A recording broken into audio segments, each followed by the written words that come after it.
Terima kasih Anda masih menyaksikan CNN Indonesia Newscast dan kita akan melanjutkan editorial view kita dengan tema yang kedua, polemik kebocoran data yang tak kunjung usai. Saya akan kembali menyapa para narasumber, ada Wakil Pemimpin Redaksi CNN Indonesia Revolusi Riza dan Kepala Pemberitaan Korporat Tempo Budi Setiarso. Mas Revo, kita bahas di topik kedua ini ya, bahwa kebocoran data kembali terjadi. Ini data pemilih KPU, kemudian data 1,3 miliar operator telekomunikasi, surat presiden kepada BIN. Dari kacamata media melihat pemerintah gagal mengatasi kebocoran data, ini berulang kembali terjadi, Mas? Ya, ini memang bikin stres ya, Nak. Bocoran data ini kita sebagai warga negara ini melihat bahwa kok bisa gitu. Ya, tapi memang ini kan terjadi sejak lama gitu. Kita misalnya sebagai pelanggan dari perbankan gitu, misalkan tiba-tiba bisa ditelepon oleh pelaku finansial yang lain gitu ya. Menawarkan kartu kredit lah, agunan dan pinjaman tanpa agunan dan lain sebagainya gitu. Nah itu kan kita bertanya-tanya kok bisa data kita kemudian tersebar ke lembaga finansial yang lain, padahal data ini harusnya menjadi data pribadi. Nah sekarang lebih parah lagi ketika kita masuk dalam digitalisasi. Memang pandemi kemarin kan mempercepat, salah satunya blessing dari pandemi itu adalah kita mempercepat proses ke arah digitalisasi gitu ya.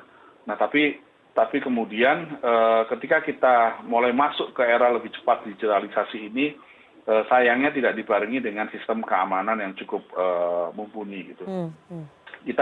Kita diharuskan mengisi beberapa aplikasi-aplikasi yang memang ini akan memudahkan kita dalam kehidupan sehari-hari, harus diakui ya.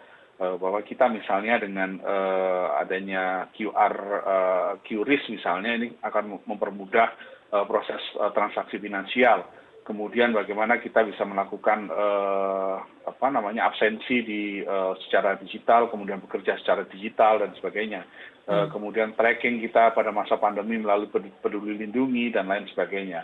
Bahkan di sekolah-sekolah misalnya kita juga harus mengisi anak-anak kita memasukkan kartu keluarga dan lain-lain sebagainya gitu ke dalam sistem-sistem sekolah yang kita sendiri kemudian sebenarnya mempertanyakan apakah data-data pribadi kita ini cukup aman atau tidak ketika kita masukkan. Dan kita lihat sekarang belakangan makin banyak hacker-hacker yang bisa membobol data pribadi kita. Nah ini kan artinya kita melihat bahwa keamanan perlindungan terhadap data pribadi ini harus semakin urgent gitu. Adanya undang-undang perlindungan data pribadi ini harus urgent, harus segera ada untuk melindungi kita semua. Walaupun memang hari ini juga saya menerima beberapa foto yang agak miris gitu. Misalnya salah satu senior kita dari jurnalistik misalnya Mas Wahyu Muryadi rekannya Mas Budi Setiarso juga, senior Mas Budi Setiarso di Tempo, hari ini di beberapa grup mengirimkan foto yang fotonya ini foto nasi bungkus gitu, tumpukan nasi bungkus yang nasi bungkusnya itu dibungkus menggunakan fotokopi kartu keluarga. Jadi lengkap dengan nick-nya, anggota keluarga yang ada di kartu keluarga gitu. Menjadi bungkusan nasi bungkus yang dibagikan kepada orang-orang. Jadi artinya, nah ini kan juga membahayakan ketika data-data alamat, tanggal lahir, NIK itu tersebar begitu gampangnya. Itu secara offline. Secara online kita juga banyak dibobol gini kan, sistem keamanan kita masih belum baik. Nah ini yang saya rasa harus menjadi harus menjadi concern bersama, terutama dari Kementerian Komunikasi dan Informatika dan juga komisi yang ada di DPR untuk segera menerapkan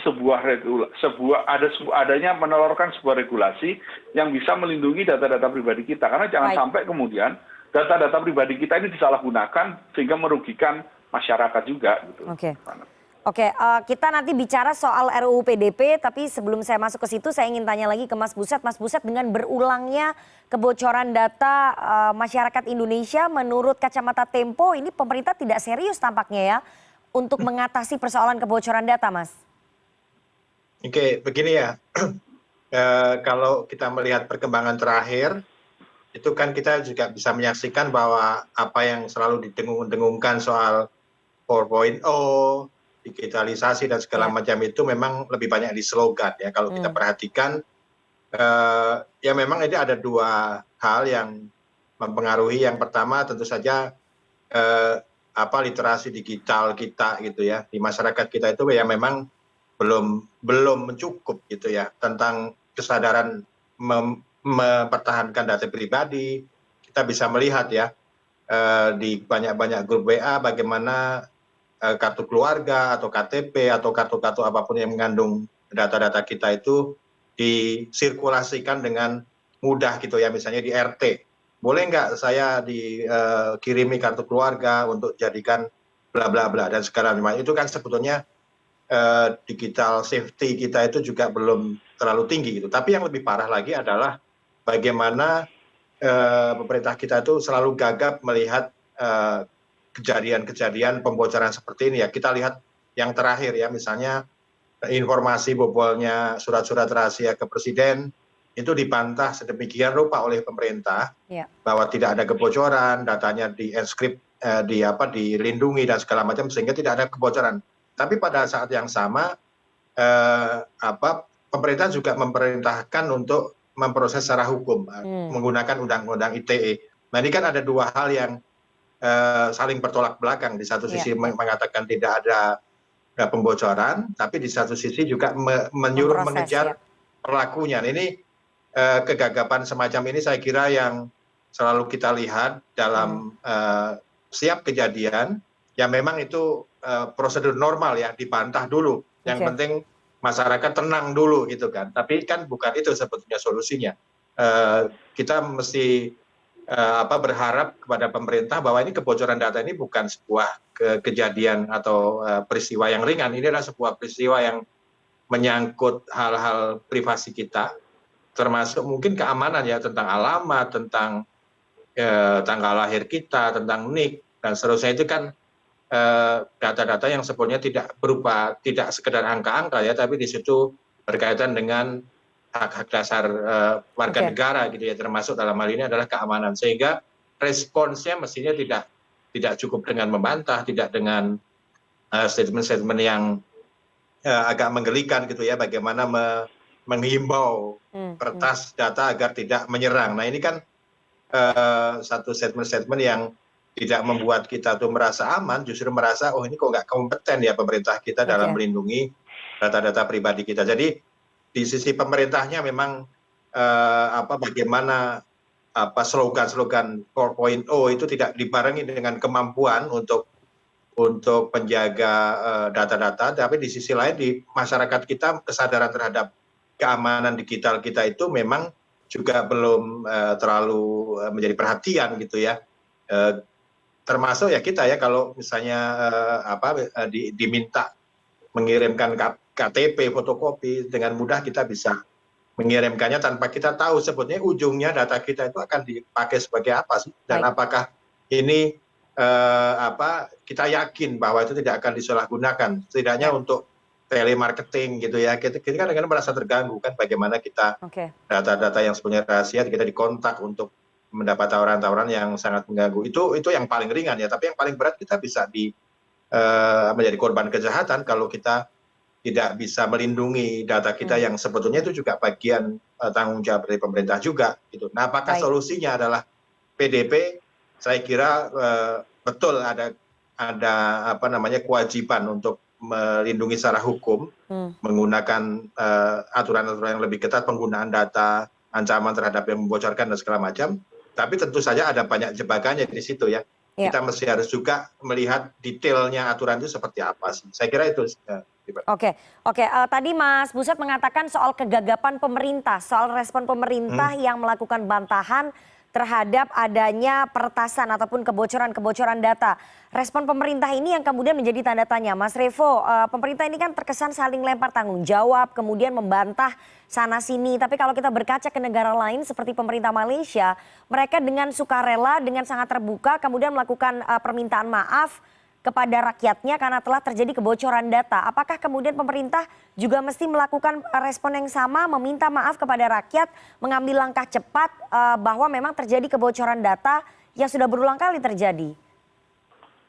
Kayaknya memang rasa budaya meminta maaf di negara kita ini kan semakin kesini semakin susah ditemui ya, Nak. Dalam kasus misalnya ketika kemarin wajah institusi Polri tercoreng di atas kasus FS misalnya, kita sampai sekarang belum pernah mendengar ada permintaan maaf dari petinggi kepolisian. Dan dalam kasus yang kebocoran data ini kan sudah berulang kali juga sebenarnya kan. Tapi selama ini seolah-olah tidak terlalu menjadi isu yang cukup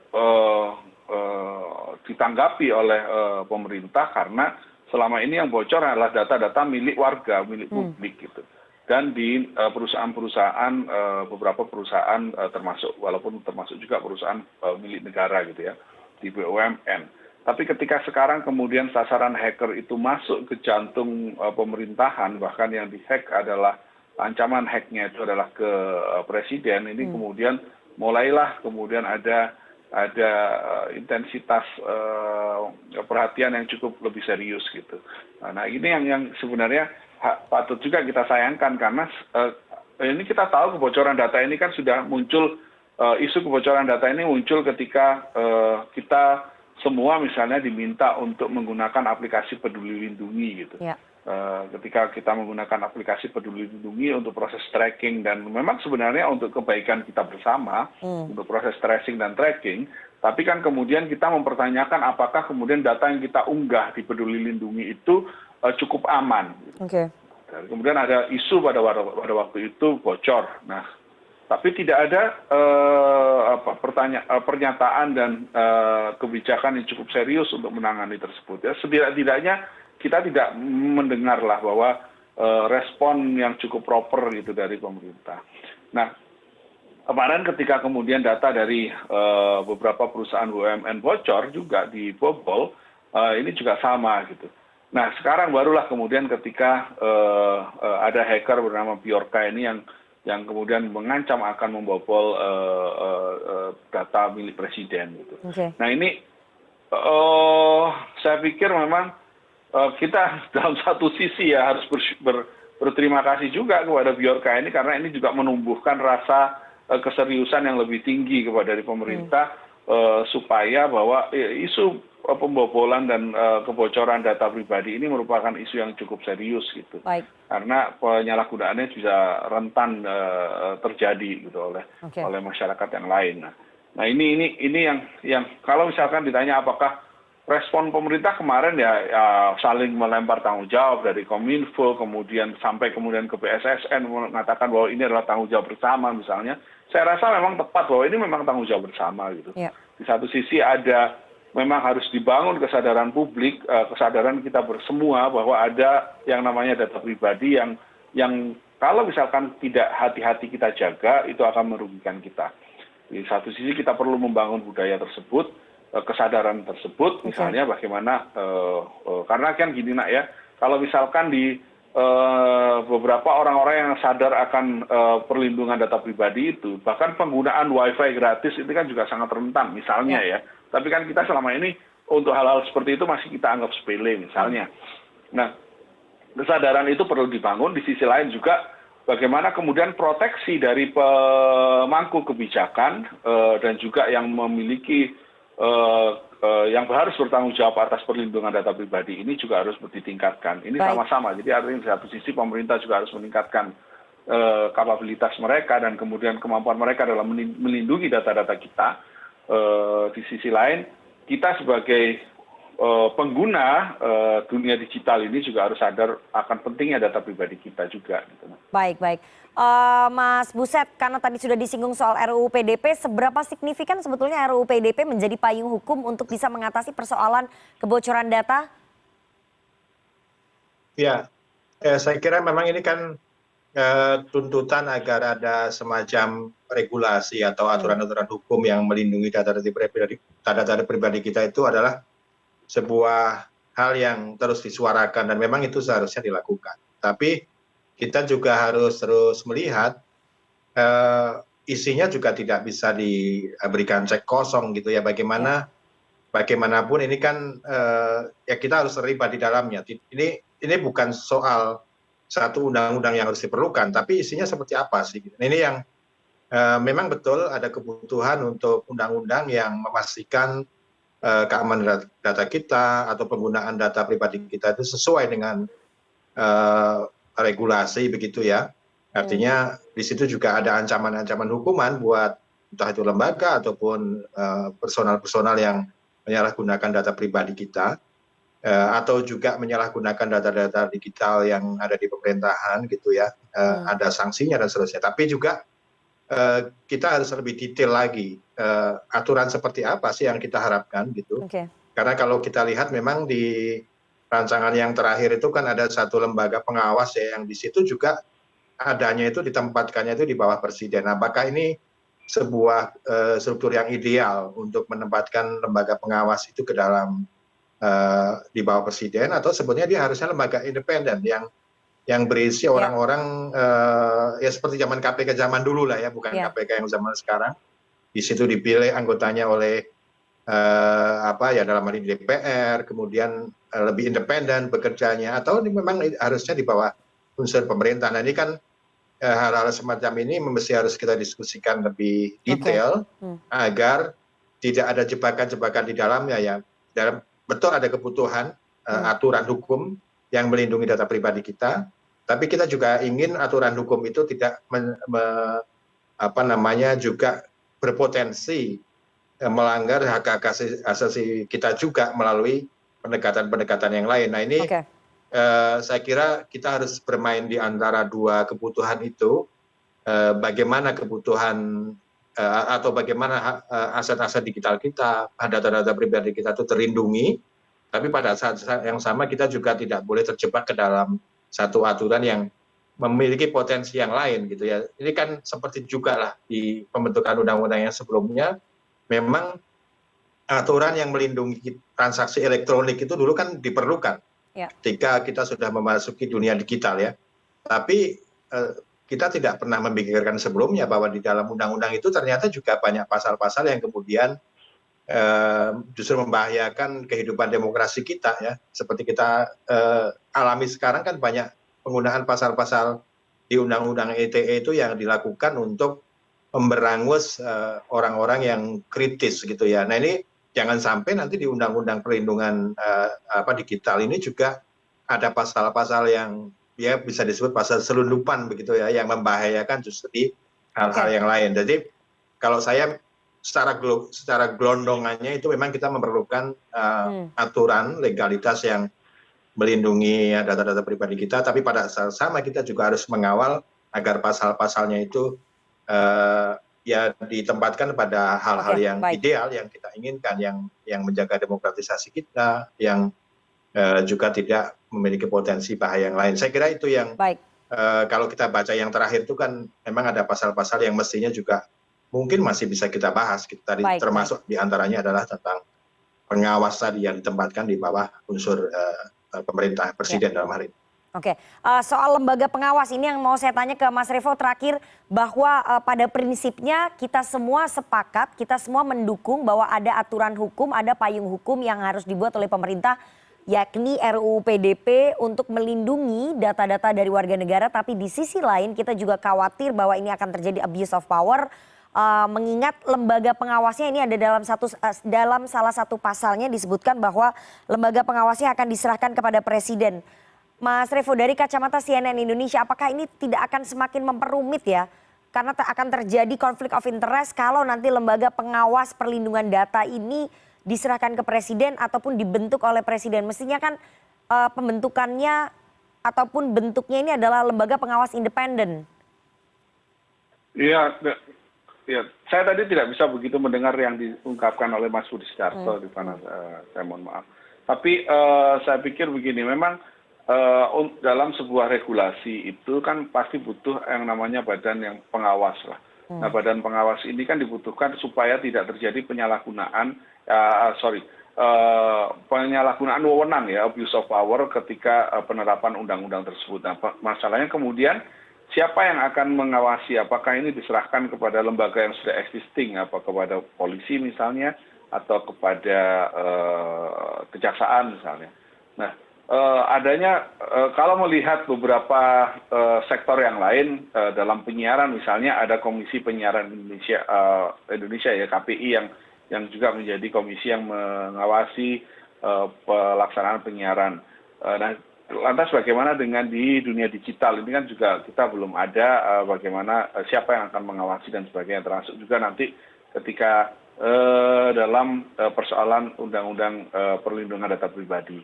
Nah, kalau misalkan lembaga ini di bawah langsung oleh presiden, memang dikhawatirkan presiden kekuasaannya menjadi semakin tinggi, dan kalau misalkan presidennya cukup demokratis,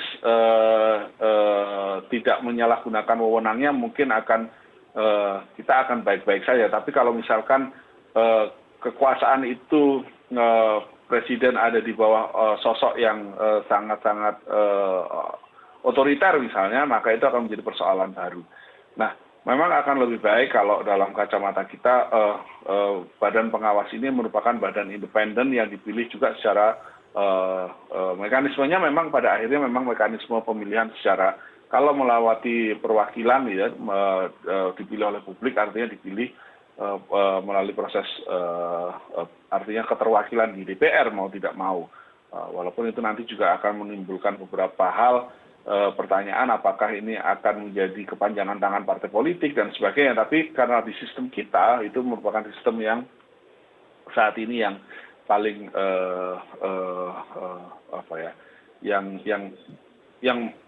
yang bisa dijalankan lah sekarang itu melalui proses pemilihan melalui DPR. Memang kemudian bagaimana fungsi pengawasan terhadap lembaga pengawas ini juga gitu. Baik. Bagaimana kemudian fungsi DPR mengawasi, kan kemudian keterwakilan publik untuk bisa mengawasi, ini juga menjadi hal yang harus dipikirkan, sehingga badan pengawas itu juga tidak menjadi instrumen baru untuk menjadi instrumen penekan gitu ya, Nak ya. Nah, ini yang untuk disalahgunakan abuse of power. Tapi memang mutlak memang harus ada lembaga yang mengawasi sehingga perlindungan data pribadi ini bisa